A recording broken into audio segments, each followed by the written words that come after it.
কোথায় ছিলে ওস্তাদ? তুমি এতদিন কোথায় ছিলে?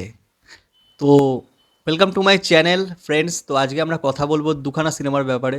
এক, বিক্রম চ্যাটার্জির নতুন সিনেমা পারিয়া, আর অঙ্কুশের মির্জা নিয়ে।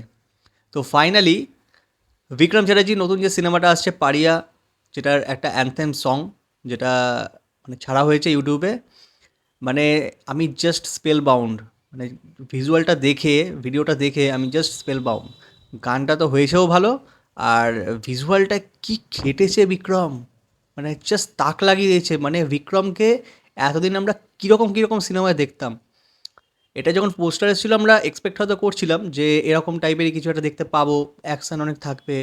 বাট যা খেটেছে, আর গানটায় যা ডিজাইন করা হয়েছে, যেরকম মানে পরিশ্রম করেছে বিক্রম, জাস্ট স্পিচলেস।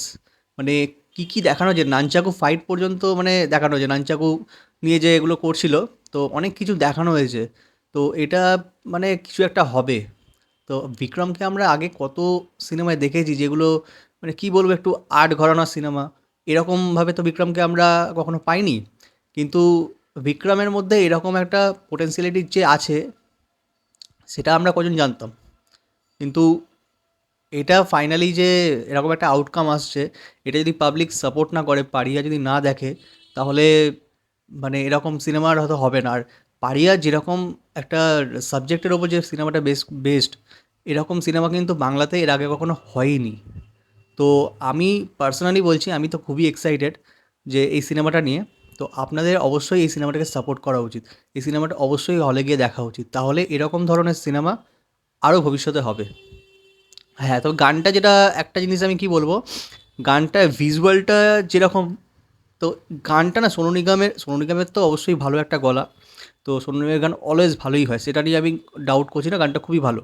কিন্তু এই ধরনের গান না, একটা এনার্জেটিক ভাইব থাকাটা আরও বেশি নেসেসারি। সাপোজ আমি বলছি, কেজিএফের সুলতান গান যদি এখন সোনু নিগম গাইতো, তো সেই ভাইবটা কি আসতো, যেটা এনার্জেটিক ফিল।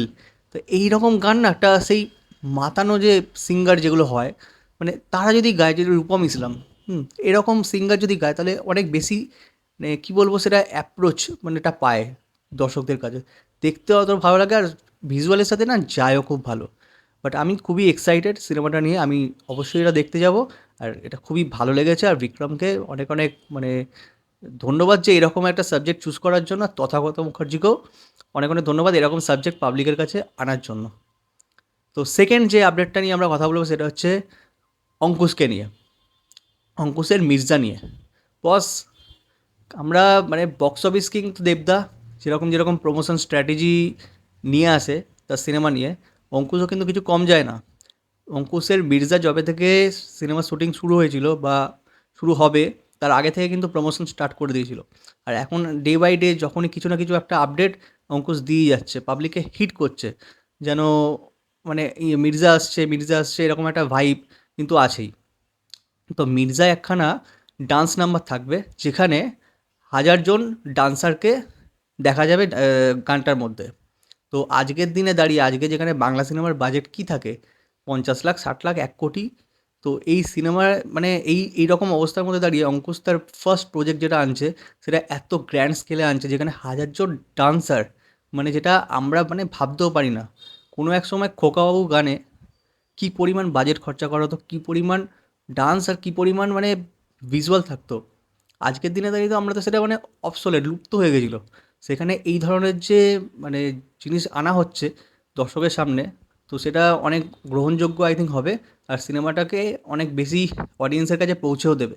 তো এরকম মানে গান বা এরকম জিনিস, এরকম গান বা এরকম জিনিস যেটা খুবই প্রয়োজনীয় আজকাল একটা কমার্শিয়াল সিনেমার জন্য। তো আমি পার্সোনালি খুব এক্সাইটেড মির্জা নিয়ে, সেখানে অনেক অনেক সারপ্রাইজ হয়তো আছে। তো তো আমি মির্জা নিয়ে খুবই এক্সাইটেড। তো দেখা যাক ডান্স নাম্বারটা কেমন হয় মির্জাতে।